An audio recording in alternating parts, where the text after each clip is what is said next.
اچانک سے بالکل طوفان کی طرح میں نے دیکھا کہ بہت سارے انفلوئنسز آ گئے اپنی اپنی بات لے کے. پہلے مجھے آپ یہ بتائیں کہ بندہ سنے کس کو. بخاری شریف میں ہے, مسلم شریف میں ہے, جب راویوں نے یہ بات بتانے میں نہیں شرمایا یہ لوگ بتانے میں, انہوں نے کھل کے بتایا تو ہماری نالج کے لیے ہی بتایا. لوگ یہ کہتے ہیں تو بولتے پھر علماء اکرام یا مفتیان اکرام کیوں منع کرتے ہیں کہ بھائی ان مسئلوں کو نہیں پڑھا. اور اس میں جو نیوٹرل افراد ہیں نا, جو کہتے ہیں کہ بھئی ہم نیوٹرل, تو پہلے تو ان کو یہ دیکھنا چاہیے کہ ہم جو نیوٹرل ہیں ہمارا نیوٹرل رہنا صحیح ہے یا نہیں ہے. سوشل میڈیا کے فائدے ہیں, اس کا انکار نہیں ہے, لیکن انہوں نے ایک بڑی اچھی مثال دی اور اس کو پھر جو ہے نا وہ مفتی اعظم پاکستان مفتی منیب الرحمان صاحب نے بھی جو ہے نا وہ اپنے اس میں کوٹ کیا تھا. اچھا. اور وہ جنہوں نے بات کی تھی وہ تھے مفتی غلام دستگیر صاحب نا. انہوں نے یہ بات کہی کہ سوشل میڈیا کی مثال ہے نا شراب جیسی ہے. نا سمجھ لوگ جو ہے نا وہ یہ سمجھتے ہیں کہ ہم سمجھدار ہیں اور ہمیں اس کی بات اچھی لگ رہی ہے. اگر بالفرض کسی کے نزدیک ان کو لگتا ہے کہ کوئی زیادتی ہوئی بھی تھی, بالفرض, اگرچہ ایسا کچھ نہیں ہے, اگر بالفرض زیادتی ہوئی بھی تھی, کہ یہ آپ کا مسئلہ ہے؟ بالکل نہیں. آپ کیوں اس کو ڈسکس کر رہے ہیں؟ آپ کا مسئلہ یہ نہیں ہے. کسی کی طرف سے آنے والے اچھے جملے ہیں نا اس سے متاثر نہ ہوا کریں. السلام علیکم, کیسے ہیں مفتی صاحب؟ خیریت سے؟ وعلیکم السلام, اللہ کا کرم. مفتی صاحب بہت جنرل ٹاپک ہے لیکن بہت امپورٹنٹ بھی ہے. اچھا, آپ نے پروگرام کا ٹاپک چینج بھی کر دیا تھوڑی دیر پہلے. وہ ہم بعد میں لے گئے, پوسٹ پون کریں, کیونکہ یہ تھوڑا وقت کی ضرورت کے حساب سے مجھے, کیونکہ آبویسلی ہم بھی وہی پلیٹ فارم یوز کر رہے ہیں جس بارے میں میں آپ سے بات کرنے جا رہا ہوں. سوشلی جو ہے نا, سوشل میڈیا پہ آج کل ہر جوان, بوڑھا, بچہ, عورت, کچھ بھی کہہ لو آپ, ان کو اگر دین کے بارے میں کوئی معلومات چاہیے ہوتی ہے یا سیکھنا ہوتا ہے, یا وہ کہہ رہے ہوتے ہیں کہ بھائی ہم دین کے اسٹوڈنٹ ہیں, تو وہ لوگ سوشل میڈیا کو ہی استعمال کرتے ہیں. کتابوں کا معاملہ کافی دور ہو گیا, آپ تو خیر مجھ سے زیادہ جانتے ہیں. علماء سے ڈائریکٹ پوچھنے کا معاملہ بڑا دور ہو گیا. اب اس بات کو ہم ڈینائی تو کر نہیں سکتے, اس فیکٹ کو, کہ سوشل میڈیا کا پلیٹ فارم اس کے لیے استعمال تو بھرپور ہو رہا ہے. اب اس کو ہم روک بھی نہیں سکتے. اگر میں آپ سے کہوں نا کہ بھائی اس کو روکیں, حکومت نہیں روک سکتی نا, تو یہ ایک بیکار کی بات ہو جائے گی, ٹائم ویسٹ کرنے والی بات ہو جائے گی. So I am not asking you کہ ہم اس کو روکیں کیسے. مائی کوشچن از کہ آپ ہمیں یہ بتائیں کہ بندہ سنے کس کو. دیکھیں, ایک بندے کی ہے نا لاجک بہت اچھی لگ رہی ہوتی ہے, ایک بندہ حوالے اس کے بڑے اچھے لگ رہے ہوتے ہیں, وہ نمبر لکھ کر دے رہا ہوتا ہے, یہ حدیث شریف ہے, یہ آیت نمبر ہے. ایک بندے کی ذہانت یعنی میموری بڑی اچھی لگ رہی ہوتی ہے کہ وہ پیج نمبر دس, بک نمبر دس, یہ اور وہ اس طرح. آپ کو سمجھ گئے ہوں گے آپ, سمجھ گئے. سارے واضح اشارے کر کے کہتے سمجھ, بس نام ہی نہیں لینا تھا, باقی تو تو کہنے کا مقصد یہ ہے. پھر ابھی حال میں اچانک سے بالکل طوفان کی طرح میں نے دیکھا کہ بہت سارے انفلوئنسز آ گئے اپنی اپنی بات لے کے. ابھی وہ کیا کیا مسائل اٹھا رہے ہیں ہم آگے جاتے ہیں, لیکن پہلے مجھے آپ یہ بتائیں کہ بندہ سنے کس کو. دیکھیں, اگر اس سوال کو میں تھوڑا سا چینج کر لوں جی, کہ سنے کیا, تو میرے خیال میں یہ زیادہ آسان ہو جائے. سنے کیا, ٹھیک ہے. سنے کیا پہ جب ہم جائیں گے نا تو آپ کے مسئلے سیدھے آسان ہوتے چلے جائیں. ٹھیک ہے, چلیں میں آپ ریفریز کر دیتا ہوں. سنے کیا, سنے کیا, تو جب ہمارا یہ مسئلہ سیٹ ہو جائے گا نا کہ سنے کیا, بنیادی چیزیں, تو آپ پہلے بنیادی چیزوں کی تلاش کریں گے. ٹھیک ہے. اب پھر آتا ہے کہ سنے کس کو. جب بنیادی چیزیں ہیں تو پھر اس میں کس کو ہم نے سننا ہے. تو اس میں آپ کو اس بندے کو سنیں کہ جو ابھی آپ کو بہت زیادہ تحقیق نہ بتا رہا ہو, وہ آپ کو سیدھی یہ بات بتا رہا ہو کہ یار دیکھو یہ نماز کے بنیادی مسائل ہیں, نماز آپ کو حل کرنی ہے, جو اصلاحی طور پر آپ کو چیزیں سمجھائیں اور مسائل سکھائیں. ٹو دا پوائنٹ آپ کو مسائل سکھا رہے ہیں. ٹھیک ہے نا. دوسرا پھر اس میں ہمارا مشورہ یہ ہے کہ شروع کے اندر جیسے آپ ایسے علماء کو سنیں کہ جو آپ کے ہم مسلک ہیں. صحیح ہے. اگر آپ پہلے ہی تحقیق کے میدان میں گھسنے کی کوشش کریں گے اور غیر مسلک والوں کو سنیں گے بہت مسئلہ ہو جائے تو مسئلہ ہو جائے گا. ٹھیک ہے نا. اب جیسے مثال کے طور پر نماز کے فرائض ہیں نا, آپ اپنے علماء سے سنیں نا, کیا ضرورت ہے آپ دوسرے عالم دین کے پاس جا رہے ہیں. اچھا, میں آپ سے نیوٹرل بندے کی سوال کر رہا ہوں. نیوٹرل بندہ کس کو کیا سنے اور کس کو سنے؟ ہاں, نیوٹرل بندہ بھی جو ہے وہ بنیادی طور پر تو میں نے یہ چیزیں بتا دی, اس کا مسلک کوئی فی الحال نہیں ہے. ہاں, اس کو مسلک نہیں ہے تو وہ کم از کم بنیادی چیزیں ہی پہلے سیکھے گا. تو وہ ہر جس بھی مسلک کے علماء کو سلیکٹ کر رہا ہے تو وہ جھگڑے سلیکٹ نہ کرے, جھگڑوں سے اوائڈ رکھے اپنے آپ کو. بالکل, جتنا جھگڑوں کی طرف جائے گا وہ پھنستا چلا جائے گا. پہلے وہ بنیاد تو سیکھے نا اپنے بنیادی عقائد. اختلافی عقائد کی میں بات نہیں کر رہا, پہلے بنیادی عقائد تو سیکھے. اس میں آپ دیکھیں کہ وہ آپ کو کون سکھا رہا ہے. ٹھیک ہے. اس کے بعد آتے ہیں اسٹیپ بائی اسٹیپ آگے کی چیزیں. ایکچولی ویورشپ بڑھانے کے لیے نا لوگ کرتے کیا ہیں, وہ اٹھاتے ہی اختلافی مسئلہ ہیں, جھگڑے والا مسئلہ یا کوئی ایسا مسئلہ جس میں بہت ڈیپتھ ہوتی ہے. اب ایک نارمل بندہ کیا کرتا ہے, وہ جو ہے نا وہ جاتا ہی اس مسئلے پہ دیکھنے کے. جیسے میں آپ کو ایک بتاتا ہوں کہ ایک حضرت ہیں چل رہے ہیں آج کل ماشاء اللہ مارکیٹ میں, تو انہوں نے اپنی ویڈیو کا جو موضوع بنایا تھا نا, وہ یہ بنایا تھا کہ انہوں نے اپنا مسلک چینج کیوں کیا. وہ کوئی ایران کے کوئی عالم دین تھے, پتہ نہیں کون تھے, تو وہ اہل سنت سے اہل تشیع کی طرف چلے گئے. ٹھیک ہے. اور پھر ان کی پوری کتاب کے اوپر بارے میں جو ہے نا انہوں نے سکھایا کہ وہ آپ بیتی کیا انہوں نے لکھی ہے. اب اس کے اندر چند ایسی چیزیں لکھی ہوئی تھیں کہ جو مطلب ایک بے وقوفانہ سی اس لیے لگی کہ یار یہ ہمارے مسلک میں یہ ہوتا ہی نہیں ہے, جس کی بنیاد پر آپ کہہ رہے ہیں کہ ہمارے مسلک میں یہ ہو رہا تھا, میں اس سے بدزن ہو گیا اور میں وہاں پہ چلا گیا. یہ میں خلاصتاً اشاراتاً میں آپ کو کہہ رہا ہوں. اب اگر آپ اس ویڈیو کو دیکھیں گے, اس ویڈیو کو دیکھنے کے بعد آپ کو آپ سے ریلیٹڈ چیز کچھ بھی نہیں ملے گی جو آپ کی بنیادی نیڈ ہے. آپ سے یہ سوال نہیں پوچھا جائے گا کہ جنگ صفین اور جنگ جمل میں کیا ہوا تھا, آپ سے یہ سوال نہیں پوچھا جائے گا. آپ سے سوال یہ پوچھا جائے گا کہ بتاؤ کہ تم نے اللہ تعالیٰ کے بارے میں جو عقیدہ رکھنا تھا وہ صحیح رکھا تھا, نہیں رکھا تھا. فی الحال آپ کا مشورہ کیا ہے کہ جو بندہ یہ ان ویڈیوز کی طرف جا رہا ہے تو پہلے وہ ان ویڈیوز کو دیکھے, یا ان ویڈیوز ایسی ویڈیو آئے تو وہ فوراً دیکھیں یہ والے مسئلے نا حل ہو چکے ہیں. صحیح ہے. یہ والے مسائل بہت پہلے ہی حل کر دیے گئے ہیں. یقیناً 1400 سال گزر چکے ہیں. صحیح نا, 1400 سال پہلے ہو چکے ہیں. ہمارے علماء نے اس میں جو محتاط انداز سے چیزیں لکھنی تھیں وہ لکھ بھی دی ہیں. جی ہاں. اور لکھ کر جو ہے نا وہ ایک طبقے کو جس کو بتانی تھیں اس کو بتا بھی دی ہیں. صحیح. یہ ہر ایک کے مسئلے نہیں ہیں, ہر ایک کے مسئلے ٹھیک ہے نا. ماں باپ کا جھگڑا اگر ہوتا ہے تو ماں باپ کے جھگڑے میں اولاد جو ہے نا وہ اگر فیصلہ کر بھی رہی ہوتی ہے کہ بھئی یہاں پہ والدہ کی غلطی ہے یا والد صاحب کی غلطی ہے, تو وہ فیصلہ کر کے سائڈ میں ہو جاتی ہے, پوری دنیا میں گانے نہیں گاتی. بالکل صحیح. ہمارے گھر میں جھگڑے ہوئے تھے. بالکل صحیح ہے. ہمارے یہاں پہ پرابلم یہ ہے کہ جو چیزیں پہلے سے طے ہو چکی ہیں اس کو اٹھا کر پھر واپس عوام کو الجھایا جا رہا ہے. اس پہ سوال مفتی صاحب یہ آتا ہے کہ بخاری شریف میں ہے, مسلم شریف میں ہے, جب راویوں نے یہ بات بتانے میں نہیں شرمایا یہ لوگ بتانے میں, انہوں نے کھل کے بتایا تو ہماری نالج کے لیے ہی بتایا. لوگ یہ کہتے ہیں تو بولتے ہیں پھر علماء اکرام یا مفتیان اکرام کیوں منع کرتے ہیں کہ بھائی ان مسئلوں کو نہیں پڑھا. دیکھیں مسئلہ یہ ہے کہ آپ اگر ڈائریکٹ جو ہے وہ, میں آپ سے ایک سوال کرتا ہوں, بچہ بہت ذہین ہے 5 کلاس کا بچہ, وہ کہتا ہے مجھے میٹرک میں بیٹھنا ہے, آپ بیٹھنے دیں گے؟ بالکل بیٹھنے نہیں دیں گے. وہ آپ سے لڑ رہا ہے کہ بھائی مجھے تو آتے ہیں سارے مضامین, سب کچھ کر سکتا ہوں, بہت ذہین ہوں, مجھے بہت ذہین ہوں, مجھے ہاں, وہ آپ دیں گے اس کو؟ نہیں بالکل نہیں کیوں؟ دیں گے. صحیح آپ بات کہیں گے کتابوں میں جال اٹھانے کا طریقہ تو لکھا ہوا ہے. ہاں, وہ آپ سے کہہ رہے ہیں, وہ کہہ رہے ہیں میں گوگل سے پڑھ کر آیا ہوں, میں نے پوری تحقیق کی, آپ مجھے کیوں نہیں بیٹھنے دے رہے, میں نے سارے ٹیوٹوریلز دیکھے ہیں لائن بائی لائن, مجھے اڑانے نہیں جہاز, آپ بیٹھنے دیں گے اس کو جہاز میں؟ تو کیا آپ کا مطلب یہ ہے کہ آپ کہتے ہو کہ بھائی پہلے بنیادی چیزیں سیکھ لو, اتنا علم حاصل کر لو, اور جب تم وہاں تک پہنچ جاؤ تو یہ حدیثیں بھی پڑھ لینا؟ بالکل ایسا ہی ہے آپ کا مطلب؟ بالکل ایسا ہی ہے. بالکل ٹھیک ہے. اور اس میں جو نیوٹرل افراد ہیں نا, جو کہتے ہیں کہ بھئی ہم نیوٹرل, تو پہلے تو ان کو یہ دیکھنا چاہیے کہ ہم جو نیوٹرل ہیں ہمارا نیوٹرل رہنا صحیح ہے یا نہیں ہے. سوشل میڈیا نے آپ کے حساب سے مفتی صاحب کیا کیا؟ اچھا امپیکٹ دیا دین کے لحاظ سے یا برا امپیکٹ دیا؟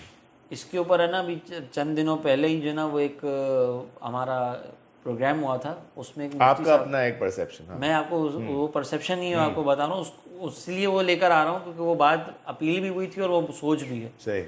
سوشل میڈیا کے فائدے ہیں, اس کا انکار نہیں ہے, لیکن انہوں نے ایک بڑی اچھی مثال دی, اور اس کو پھر جو ہے نا وہ مفتی اعظم پاکستان مفتی منیب الرحمان صاحب نے بھی جو ہے نا وہ اپنے اس میں کوٹ کیا تھا. اور وہ جنہوں نے بات کی تھی وہ تھے مفتی غلام دستگیر صاحب نا. انہوں نے یہ بات کہی کہ سوشل میڈیا کی مثال ہے نا شراب جیسی ہے. جب تک شراب حرام نہیں ہوئی تھی نا تو اللہ تبارک و تعالیٰ نے فرمایا کہ اثمہما اکبر من نفعہما, کہ اس کا جو گناہ ہے نا وہ اس کے نفع سے زیادہ ہے.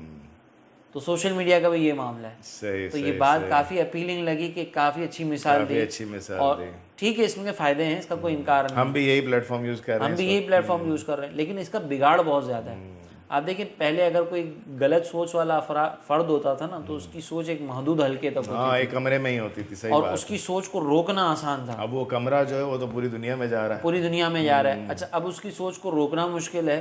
اور دوسرا پرابلم یہ ہے کہ نا سمجھ لوگ جو ہے نا وہ یہ سمجھتے ہیں کہ ہم سمجھدار ہیں اور ہمیں اس کی بات اچھی لگ رہی ہے. یہ بہت بڑا پرابلم ہے کہ نا سمجھ اپنے آپ کو سمجھدار سمجھ کے اس کی بات کو صحیح قرار دے رہا ہے, اور جو اس سے اچھی لگ رہی ہے وہی بات اٹھا رہا ہے, وہی بات اٹھا رہا ہے. تو یہ بہت بڑا پرابلم ہے. اس کے لیے میری ایک گزارش ہے کہ جس کی جو جتنی اوقات ہے نا وہ اپنی اوقات کو سمجھے. صحیح. یعنی میں اگر اپنے بارے میں بات کروں نا تو میں تاریخ کے اندر اکثر فیل ہو جاتا ہوں. آپ نے تھوڑا ڈانٹ دیا ہے ویورز کو. میں آپ جتنی جس کی صلاحیت ہو اسی لیے میں اپنے اوپر لے کر آ گیا نا. صحیح, میں اسی لیے اپنے اوپر لے کر آ گیا. ٹھیک ہے, ہاں صحیح ہے. دیکھیں میری حیثیت یہ ہے کہ آپ کو اپنی صلاحیت کا پتہ ہے, بالکل مجھے میری صلاحیت کا پتہ ہے نا. میں اگر ایسے معاملات کے اندر کہ جو میری فیلڈ نہیں ہے اس میں بولنا شروع کر دوں اور اس میں صحیح غلط کے فیصلے سنانا شروع کر دوں تو یہ غلط ہے. بالکل ٹھیک. اسی طریقے سے عوام کو یہ پتہ ہی نہیں ہوتا کہ جو سامنے والی بندہ بات کر رہا ہے یہ ساری چیزوں کو مکس کر رہا ہے. رفع یدین کو بنیادی مسئلہ بیان کر دیا جائے, بنیادی حیثیت سے اگر ذکر کیا جا رہا ہے تو یہ غلط ہے نا. غلط ہے, اور جو کہ ہو جاتا ہے. ٹھیک ہے, باغ فدق کے جو معاملات ہیں, باغ فدق کا معاملہ جو ہے وہ اگر بالفرض کسی کے نزدیک ان کو لگتا ہے کہ کوئی زیادتی ہوئی بھی تھی, بالفرض, اگرچہ ایسا کچھ نہیں ہوا, اگر بالفرض زیادتی ہوئی بھی تھی, کہ یہ آپ کا مسئلہ ہے؟ بالکل نہیں. آپ کیوں اس کو ڈسکس کر رہے ہیں؟ آپ کا مسئلہ یہ نہیں ہے. آپ کا مسئلہ اہل بیت سے محبت کر رہے ہیں نا, محبت تک رہیں. محبت تک رہیں, بالکل ٹھیک ہے. ٹھیک ہے نا, شاہ سے بڑھ کر جج کیوں بن رہے ہیں؟ شاہ سے بڑھ کر شاہ کے وفادار نہ بنے. ٹھیک ہے نا, ورنہ پھر اس میں اعتراضات جو ہے وہ حضرت علی رضی اللہ تعالیٰ عنہ پر بھی آتے ہیں اور پھر یہ مسئلہ. اب آپ نماز پڑھ نہیں رہے, روزے رکھ نہیں رہے, سچ بول نہیں رہے, لوگوں کو تکلیف پہنچا رہے ہیں, لیکن آپ یہ باتیں لے کر یہ والی باتیں لے کر آ گئے. ہاں, آپ اپنے آپ کو ٹھیک نہیں کر رہے. اچھا, اس کو پھر نام دیتے ہیں ہم تو اتحاد کی کوشش کر رہے ہیں. بھائی آپ اتحاد کی کوشش کر کے ایک مسلک والے کو پورا رگڑ رہے ہیں اور دوسرے کو کہہ رہے ہیں کہ ہم جو ہے نا وہ اتحاد کی کوشش کر رہے ہیں. اتحاد کی کوشش اس طریقے سے نہیں ہوتی. ہم یہ اچھے اچھے جملے, میں اب آخر میں ایک اور چیز ذکر کروں اس سوال کے جواب میں, کہ کسی کی طرف سے آنے والے اچھے اچھے جملے ہیں نا اس سے متاثر نہ ہوا کریں کہ بھائی یہ تو دیکھو کتنا اس کے اندر جو ہے نا اتحاد کی کوشش کا جذبہ ہے, یہ تو بڑا ماشاءاللہ جو ہے نا وہ اتحاد امت کے لیے کام کر رہا ہے. ان چیزوں سے متاثر ہونے کی ضرورت نہیں ہے. اگر آپ ان چیزوں سے متاثر ہوں گے نا تو بیڑا غرق ہوگا. میں یہی عرض کر رہا ہوں کہ بنیاد سے چلیں, اور یہ جو معاملہ ہے نا کہ آپ کسی کو سن کر اپنی بنیادیں سیٹ کر رہے ہیں, یہ ہے ہی خطرناک. آپ کسی مقرر کو سن کر اپنی بنیادیں نہیں سیٹ کریں. آپ کو بنیادیں سیٹ کرنے کے لیے قرآن و حدیث میں اور سابقہ کتابوں میں آپ کو معیار دے دیا گیا. ان علماء کی کتابوں سے آپ کی بنیادیں سیٹ ہوں گی جو علماء کنٹروورشل ہیں ہی نہیں.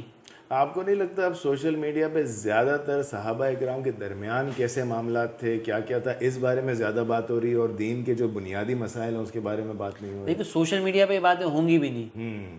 بنیادی باتیں نا سوشل میڈیا پہ کوئی بھی نہیں کرے گا کیونکہ اس پہ ویوز نہیں آئیں گے, یہی بات. اب ایک آدمی جو سوشل میڈیا یوز کر رہا ہے یہ اس کا قصور ہے کہ وہ بنیادیں تلاش کرنے کے لیے سوشل میڈیا پر آیا ہے. اگر وہ خود نیگیٹو مائنڈ لے کر بیٹھا ہوا ہے اور یہی ساری چیزیں دیکھے گا تو اس کے سامنے بالکل. اور یہ سوشل میڈیا سے میں اس پہ یہ گزارش کروں گا کہ آپ اپنی بنیادیں کتابوں سے سیٹ کریں. ٹھیک ہے نا, آپ کی بنیادیں کتابوں سے ہی سیٹ ہوگی, قرآن, حدیث, اور پھر وہ علماء, وہ بزرگان دین کہ جو کنٹروورشل نہیں ہیں. ٹھیک ہے, وہ کنٹروورشل نہیں ہے سے مراد یہ کہ جیسے بعض بزرگان دین کو ایک جو نا وہ فرقے والا تسلیم کرتا ہے, دوسرا نہیں کرتا. لیکن علامہ عینی ایسی شخصیتیں ہیں کہ جن کی تفسیر ہر کوئی, جن کی وضاحت ہر کوئی قبول کر لے گا, کنٹروورسی نہیں ہے ان کے اوپر. ٹھیک ہے, اسی طریقے سے جو ہے وہ آپ شاہ عبدالحق محدث دہلی ہیں, وہ کنٹروورشل نہیں ہیں, ان کو قبول کرتے ہیں لوگ. تو آپ ایسے جو اکابر ہیں نا آپ ان کو پڑھیں, انہوں نے کیا لکھا ہے. یہاں سے آپ کی بنیادیں سیٹ ہوں گی. جب بنیادیں سیٹ ہوں گی نا تو پھر آپ کو پتہ چلے گا آپ کس کو دیکھنا ہے کس کو نہیں دیکھنا. میں آپ کو میرا گمان ہے کہ جیسے اگر قرآن پڑھنے کا صحیح طریقہ, یہ والی ویڈیو اگر ہوگی نا اس پہ ویوز بہت کم ہوں گے, نہیں آئیں گے, ہے نا, ایسا ہی ہے. لیکن جہاں نیچے لکھا ہوگا کہ جنگ صفین میں حق پر کون تھا, اس پہ دمادم ہوں گے مسئلے.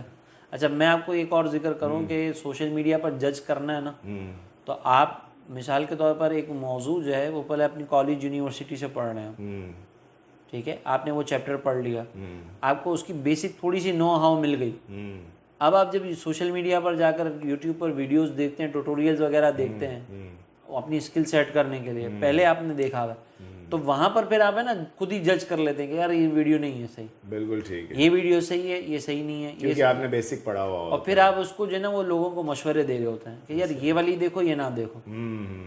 ٹھیک ہے, کیونکہ آپ کی بیسک مضبوط ہے. ہم جاتے ہیں بغیر بنیادوں کے ڈائریکٹ چھلانگ مارتے ہیں سوشل میڈیا پر, ہم دین یہاں سے سیکھیں گے. وہ دین سکھانے کا پلیٹ فارم ہے ہی نہیں سوشل میڈیا پر. کیا مفتی صاحب ایسی بات اگر میں کہوں تو کیا یہ صحیح ہے کہ بندہ اس کو سنے جو اللہ کے اس کو قریب لے جائے, رسول اللہ کی محبت اس کے دل میں بڑھائے, ہاں, ان کو سنے یا کیا کرے؟ ایسے لوگوں کو سنے کیا مطلب کیا ہونا چاہیے؟ دیکھیں اس میں اب یہ والی جو بات ہے نا وہ کہ اگر آپ بنیادیں سیٹ کر آ رہے ہیں نا اس میں اب آپ کو سننا ہے کہ کس کو سننا ہے، تو اس میں آپ یہ دیکھیں کہ یہ اللہ تبارک و تعالیٰ کے ہمیں قریب کر رہے ہیں یا نہیں کر رہے ہیں. اللہ کی محبت کی بات ہے، آپ اس کو سنیں.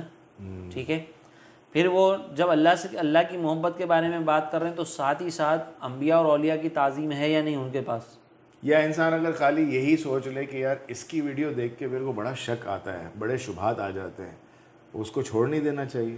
دیکھیں میں آپ کو وہی عرض کر رہا ہوں کہ اگر کوئی اللہ تبارک و تعالیٰ کی محبت کی بات کر رہا ہے اور ساتھ میں انبیاء اور اولیاء کی توہین کرتے ہوئے چلتا جا رہا ہے تو وہ آپ کے دل میں یقیناً شک بھی ڈالے گا، وسوسے بھی اس کی وجہ سے آئیں گے اور آپ جو ہے نا وہ کنفیوژن کا شکار رہیں گے. یہی بات ہے، آپ کے دماغ کبھی مطمئن نہیں رہے صحیح گا، بات آپ کا دماغ کبھی بھی مطمئن نہیں ہوگا.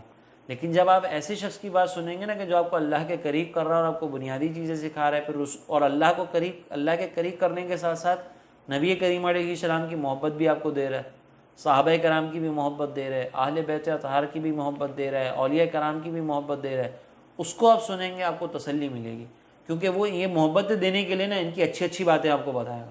صحیح بات ہے. اب جیسے کوئی ایک بندہ ہو آپ کے ماں باپ سے بھلے آپ کے جتنے بھی اختلاف ہو، لیکن روز آپ کے اگر ماں باپ آپ کو بلا کے آپ کے ماں باپ کی برائیاں کرتا ہوگا تو کبھی اچھا نہیں لگا، کبھی اچھا نہیں لگے گا نا. ایسا ہی ہے، ایسا ہی ہے. اور اسی کے نسبتاً اگر کوئی ایسا بندہ ہوگا جو یہ کہتا ہوگا یار اختلافات چھوڑو، تمہارے باپ کا یہ مرتبہ ہے، تمہاری والدہ کا یہ مرتبہ ہے، تو وہ پھر بھی آپ کو بہتر لگے گا. ہاں، یعنی اگر میں کسی سے مشورہ کروں کہ بھائی میرے والدین کے بیچ میں جھگڑا ہو گیا تو وہ اور پہلا وہ جملہ مجھے یہ کہے کہ یار جھگڑا ٹھیک ہے ہوا ہے، تمہیں دونوں کی تعظیم کرنی ہے، تو وہ بندہ آپ کو اپیل کرے گا. بالکل ایسا ہی. اور وہ کہنا کہ بتا پہلے یہ بتا مسئلہ کیا ہوا تھا، ابے ادھر تو تیری ماں غلط ہے، یا تیری ماں تو ایسی ہے، تیری ماں تو ایسی ہے، تیرا باپ تو ایسا. یہ جو انداز اختیار کرے گا نا، ہمارا یہی تو مسئلہ ہے نا، ہم لوگ نہیں یہ بات نہیں دیکھتے. بس اب آپ دیکھیں کہ آپ اگر سیکھنے گئے تھے، اولیاء کی عظمت بھی آپ کو نظر آئی، اولیاء کرام کی سیرت کے وہ پہلو آپ کو نظر آئے کہ جن پہلو سے آپ کو ان کی عظمتیں اجاگر ہوتی ہوئی نظر آئیں، بجائے اس کے کہ آپ اولیاء کے گستاخ بن رہے ہوں، انبیاء کے صحابہ کے گستاخ بن رہے ہوں. آپ صحابہ کے بارے میں یہ کہہ رہے ہو کہ یار یہ بھی ہماری طرح تھے، ان سے بھی تو غلطیاں ہوئی ہیں نا، تو پھر اس شخص سے دور ہو جانا. جیسے حضرت یوسف علیہ السلام کا جو قرآن شریف میں واقعہ ہے وہ ایک واقعہ سنانے کی حد تک ہی ہے اب جو کہتے ہیں نا غالباً، یعنی ایسا ہی کچھ ہے، اور ہم اس کی ڈیٹیل میں نہیں جاتے جو پاسٹ میں ہو چکا. صحیح ہے. اب اگر کوئی اللہ معاف کرے اس میں سے کوئی بری بات نکالنا چاہے تو وہ نکال کے آپ کو بتا سکتا ہے.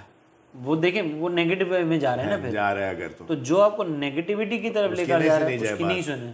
ٹھیک ہے. اور یہ اسی وقت ہوتا ہے کہ جب آپ یہ جو کنفیوژن ہوتی ہے نا، جب آپ کی بنیادیں سیٹ ہو تو ڈائریکٹ کودیں نہیں، اور کودنے کے بعد یہ ہے. ٹھیک ہے مفتی صاحب، چلیں بہت بہت شکریہ. پھر انشاءاللہ نیکسٹ پروگرام میں دوبارہ ملاقات ہوگی.